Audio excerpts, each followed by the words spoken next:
Gather by Kenneth M. Cadow, a First Chapter Friday read aloud video with the word nerd. Before we begin, I want to give you a little bit of a content or trigger warning. The characters in this book are in high school and encounter some hard things, things like extreme poverty and drug use. There's also some swearing. The publisher lists it for readers age 14 plus and grades 9 through 12.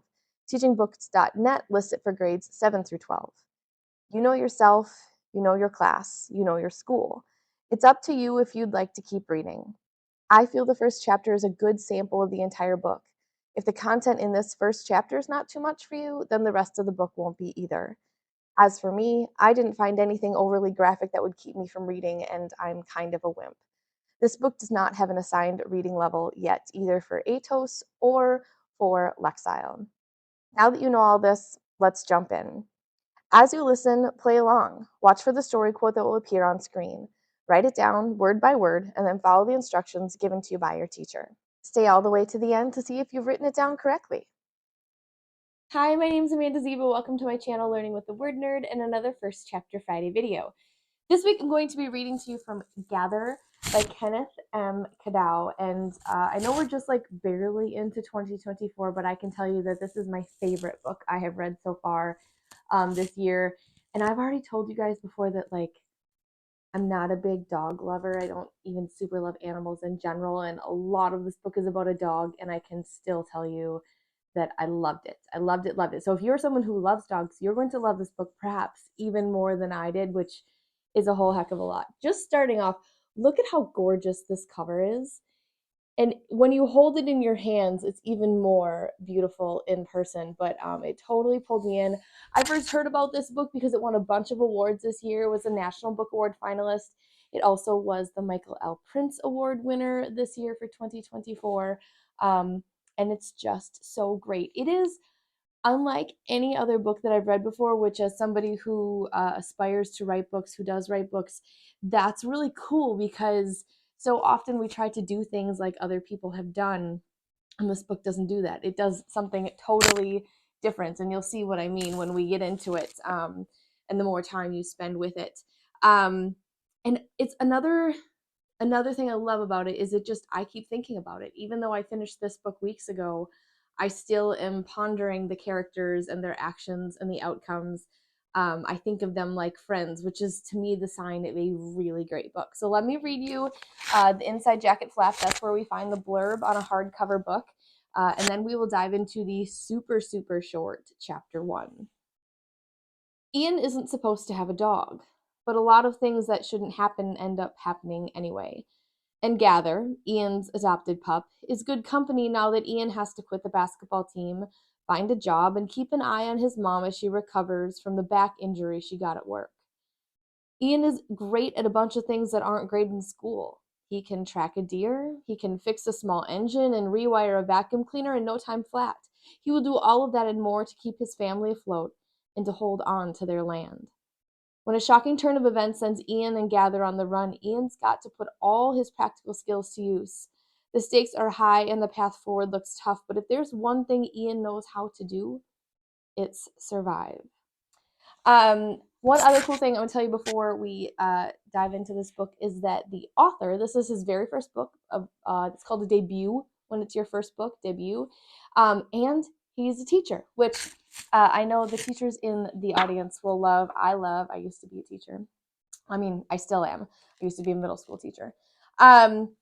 Here we go. Chapter 1 is called What You Notice, What You Say. Gather by Kenneth M. Cadow, Chapter 1. Chapter 1 is called What You Notice, What You Say.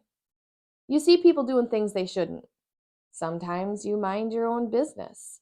Other times you might say something, but it's hard to do that if you've just been caught red-handed yourself. Of course, Aunt Terry pulls her car right up on the lawn to get my mom close to the house. Gather lets out this little woof, and even as I'm shoving the propane heater, which I've had the sense to turn off, into the junk closet, I'm trying to figure out how to hide the dog. So I push the junk door shut with my foot and let Gather out the back kitchen door, but he runs around and greets Aunt Terry with a big woof. At least it's friendly. She scruffles Gather's head. When'd you get the dog? He's a stray, I tell her. He's living out back in the shed. Airedale? She asks. I'm like, what? I think he's got some Airedale in him. Dog breed? I have no idea. I want to talk about my mom a whole lot more than Aunt Terry wants to know about Gather, but it's the dog we talk about. She goes around to open the passenger side door. Gather follows her. He's one big dog, Aunt Terry says. Definitely not a St. Bernard, though. Still, looks like he might drool a bit. What's he eating? I've been feeding him scraps, I say. I'm pretty sure she doesn't have fresh needle marks, my mom, but there's gauze and tape on the back of her hand where an IV must have been. She's tired, but she's not high. I can tell from her eyes. Then my mom says, "Hi, baby." I'm going to pause here for just a second to let you know that there is drug use in this book. There's also some swearing. If that's a hard no for you, a pass, like do your thing, pass on by this video and this book. But I'm telling you, it's worth it to stick through it. That's just my opinion, but I picked the books. So here we go. "Hi, baby," my mom says. "Give us a hand, Ian," Aunt Terry says. "Go easy." She's unsteady on her feet. She's finally had some work done on that back of hers. You can see Aunt Terry looking at my mom like this is a story, meaning Aunt Terry wants to feed me. I know it's bullshit, but I can't think of a good way to ask anything. My mom carried her own weight just fine. We were on either side of her, her elbows in our palms. I held the screen door. First thing I see in the kitchen when we step inside is Gather's bowl on the floor. A little soup comes right back up in the back of my mouth. If we fight about the dog being in the house, I know I'm going to make things much worse. He's been here. She hasn't. Maybe he wasn't supposed to be. She was. "Do you want to sit on the sofa, Mom?" I ask, pointing to the living room like it's someplace she's never been. Me, I'm just hoping she doesn't see the dog's bowl.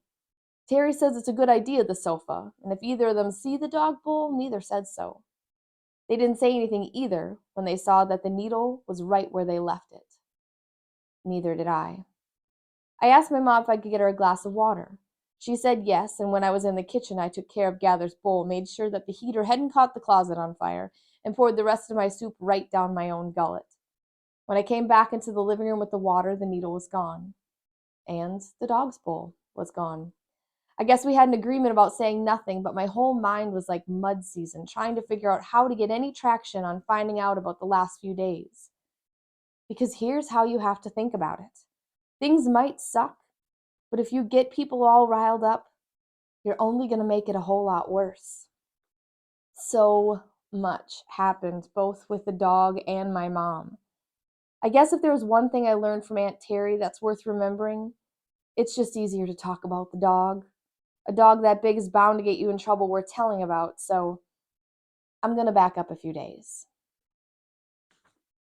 Chapter 2 is called The Sharp, which is a name that he calls his teacher, which plays an important role in the story. And again, this book is fantastic. If you're looking for something different, if you're looking for a book about how to handle hard things, if you're looking for a book about dogs, you are going to love Gather by Kenneth M. Cadow. Pick up a copy from your school library. It's really new, so maybe they don't have it yet. You're going to have to ask for it. Or your favorite local indie bookstore. Mine is Birdie's Bookstore. I'll link that down in the box. And if you can't find it there, you can always get it on Amazon. And I'll put that link down there too. Thank you so much for joining me for this First Chapter Friday. I hope you come back again for another one. Happy reading.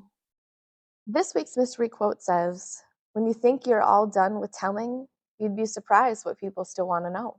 To continue reading Gather by Kenneth M. Cadow, pick up a copy from your school library, purchase one from your favorite local indie bookstore, or grab it via the links in the description box. Then be sure to check out the rest of the First Chapter Friday playlist. I've got over 150 middle grade and young adult novels in all sorts of genres and formats waiting for you.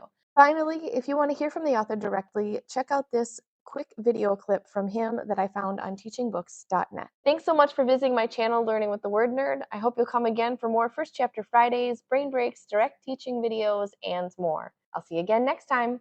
Happy reading.